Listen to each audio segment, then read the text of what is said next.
জমিদারির দায়িত্ব নিয়ে ১৯৯১ সালে প্রথম নওগাঁর আত্রাইয়ে নিভৃত জনপদ প্রতিশরে পা রাখেন কবিগুরু রবীন্দ্রনাথ ঠাকুর। এরপর থেকে ১৯৩৭ সাল পর্যন্ত বারবার ছুটে এসেছেন এই কাছারি বাড়িতে। এখানকার প্রকৃতি, কৃষকের জীবন, সাধারণ মানুষের সুখ দুঃখই হয়ে ওঠে তার সাহিত্য সৃষ্টির অনুপ্রেরণা। প্রতিশরে বসেই কবি রচনা করেন অসংখ্য কবিতা, গল্প আর প্রবন্ধ। নওগাঁর প্রতিশরে নানা আয়োজনের মধ্য দিয়ে পালন করা হচ্ছে ১৬৫তম রবীন্দ্র জয়ন্তী। কাছারি বাড়িতে আয়োজিত অনুষ্ঠানের উদ্বোধন করেন স্থানীয় সরকার মন্ত্রী মির্জা ফখরুল ইসলাম আলমগীর। পরে আলোচনায় তিনি বলেন, যুগে যুগে মানুষকে অন্ধকার থেকে আলোর পথের দিশা দিয়েছেন কবিগুরু। রবীন্দ্রনাথকে অনেকে চেষ্টা করেন চিত্রিত করতে কিছুটা সাম্প্রদায়িক হচ্ছে।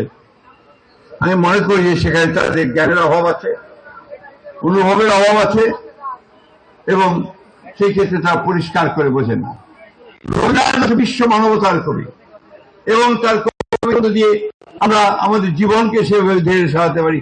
এ সময় মির্জা ফখরুল আরো বলেন, দেশের পরিবর্তন অনেকের সহ্য হচ্ছে না, তাই অনেকে নানাভাবে ঝামেলা সৃষ্টির পায়তারা করছে। বারবার এখানে গণমানুষেরা পরিবর্তনের জন্য লড়াই করেছে, যুদ্ধ হয়েছে, প্রাণ দিয়েছে, পরিবর্তন আনার চেষ্টা করেছে, কিন্তু দুর্ভাগ্যক্রমে পরিবর্তন আসেনি। যে একটা হতাশাবাদী গোষ্ঠী আছে, তারা সারাক্ষণ হতাশ হয়ে যায় এবং তারা বিভিন্নভাবে এই সমাজকে আবার আপনার অস্থির করে রাখতে চায়। কবিগুরুর জন্মোৎসবে দিনভর এখানে ভিড় জমিয়েছেন সারা দেশ থেকে ছুটে আসা রবীন্দ্রপ্রেমীরা। নানা সাংস্কৃতিক অনুষ্ঠানে মুখর ছিল রবীন্দ্র স্মৃতিধন্য প্রতিশরের কাছারি বাড়ি।